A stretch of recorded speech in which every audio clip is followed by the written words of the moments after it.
648-5510. We have with us two young ladies from the Department of Children and Family Services. We're discussing this morning this matter of foster parenting, which is a very, very important thing in a lot of young folks' lives. Some of them are not too young. What would be the oldest youngster that you, or youngsters, that you might place as foster children, Midge? Well, we can place up to 18 years old. Now, up to 18? Yes, that would be very special circumstances. Perhaps the older child has absolutely nowhere to go. We do take children whose parents are dead, they've been deceased, and there's nowhere else for them to go. But the older the child, the more that they can report and protect themselves. But we will take them up to 18 years old. Both Bill and I volunteer at both local prisons. And so many times, these people's kids are living with the grandmother.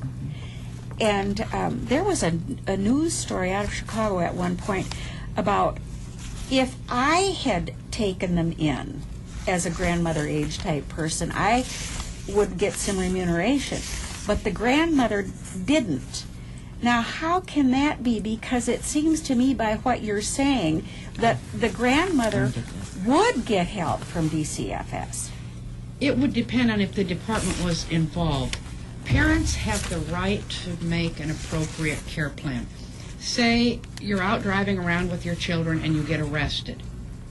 It's not that the police call us automatically and we come get the children. They will give you the opportunity to call grandma, to call auntie, to come get the kids because I'm being arrested.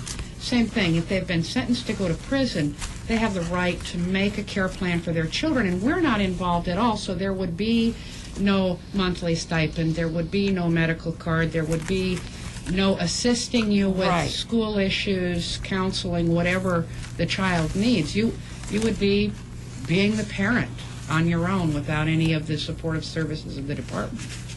Okay, so it does have to become something that goes through the courts and the legal system. Right, and we do have parents that are in prison that were unable to make a care arrangement either because they had no family or they made one and it was not an appropriate care arrangement.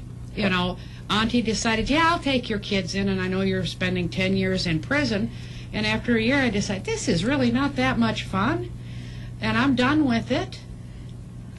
And we can get involved that way, or the children end up bouncing from relative to relative to relative and have no stability in their life. And that's what kids need, really, I think, is stability. They need one-on-one attention, and they need to be looked upon as a real person, a person who matters. But that's why matching is so important. Yeah.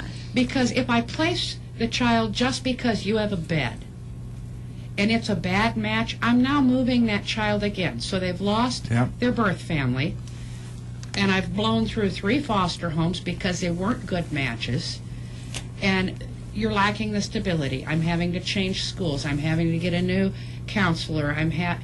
Everything changes in their lives, and it's very hard for kids, regardless of their age. Think about when your kids were little, and it's holiday time, and so nap time's off, meal time's off, and they are crabby pants. Okay? The same thing happens regardless of age. It's just how the child reacts to it. You know, Judith, it's a wonderful thing that we have a program such as this. Oh, my. I don't think I'm speaking for you. I know I'm speaking for myself, that I could not do what your daughter does. My heart is out on my sleeve too much for the most part. And it takes a special calling to do what Cynthia and Midge do. Let's talk about, Midge, the requirements, some of the things that you look for, and you have it in your handout here. What you look for if you're examining my home as a potential, take a few years, take a lot of years off. Now we'll go back 60 years, and tell me what you look for in my home if I'm a potential foster home. Well, you first of all, you have to have a home. You have to have a domicile. Again, you can be renting as long as you have your landlord's permission. You know, we've licensed houseboats, in areas down in southern Illinois. If that's where you live and you have enough room, we don't require a whole lot of room. It's actually 35 feet for the first child, square feet, and 45 for each additional child. So you're looking at 75 square feet for 2 children. That's not a huge room. Not very much, kid. No, it's not much. But what we're asking is that, you would probably put bunk beds in there, is that they just are treated equitably if you have a child of your own. They have the same closet space, the same drawer space, those kinds of things. So we're looking at your home, and is your home safe? You don't have that electrical sounds wiring like a hanging no-brainer. out. I don't know why, sometimes why we even have to make criteria for things like that. You would just assume that you have to be fair, Yes. just as a human being.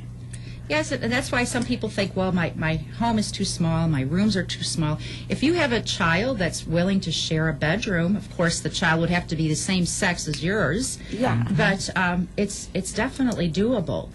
So we do look at, like I said, the home environment. Is it safe? Now that doesn't rule out people that are living in these old Victorian homes that are constantly remodeling. I mean, I do take that into consideration. So we can look at those homes as well.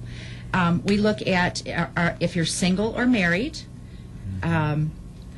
We do not make any criteria with your sexual orientation, your age, your religion, any of those types of things, because we are a state agency paid by your taxes. Those things are taboo as far as criteria are concerned. No, we don't count you out automatically because of those things. We cannot do that. We are a state agency. Okay? So, those kinds of things, we look at what you can bring. What I say is, can you bring something to the table? And if you can, then I will work with you to bring you to the next level, the next level, the next level of being a competent foster parent. We do the extensive background. We want to make sure that you are a stable, law-abiding citizen now. Okay? We look at where would you take your children to school? Where would they go for services if they need special services for counseling, medical, dental? We just look at everything, okay? Everything is provided by the department as far as training, as far as your license is free. You might have to pay, if you don't have the insurance, for your physical. We want to make sure you have no communicable diseases, you're living, breathing, all of that good stuff. But basically everything else is provided by the department. You have to have the ability to guide children's behavior without the use of corporal punishment. Yes. Can you define that for me, please? Corporal punishment is any type of physical punishment or any type of action geared toward inflicting pain or discomfort on a child. And I say that because we all know what physical or corporal punishment is. It's hands off. We don't spank, swat, beat, any of those things. Geared toward inflicting physical discomfort would be no Tabasco sauce in the mouth, no shampoo in the mouth, soap, those kinds of things. We have to teach you, or if you don't agree to that, then you wouldn't want to be a foster parent. But we have different methods of non-physical or non-violent discipline. Timeout type things? Oh, sure. And Taking away privileges. Yeah.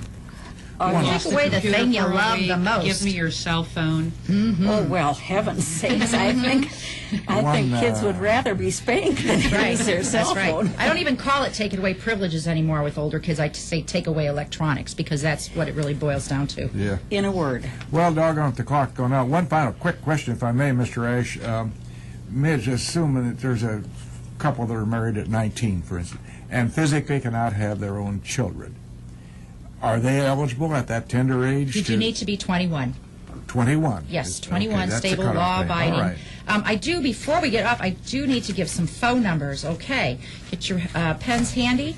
The Lincoln DCFS field office is 217-735-4402, and we cover Mason, Menard, and Logan counties. The Taylorville field office in Christian County is 217-824-9649.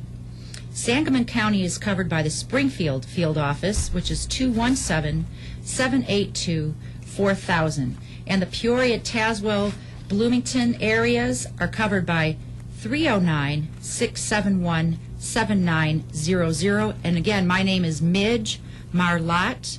Midge like midget, Marlot like Carlot. Please give me a call, or you'll hear back from me. Thank you. Midge Marlot and Cynthia Lynn Bowns, we appreciate very much your time this morning. You ladies are fulfilling a real need in our communities.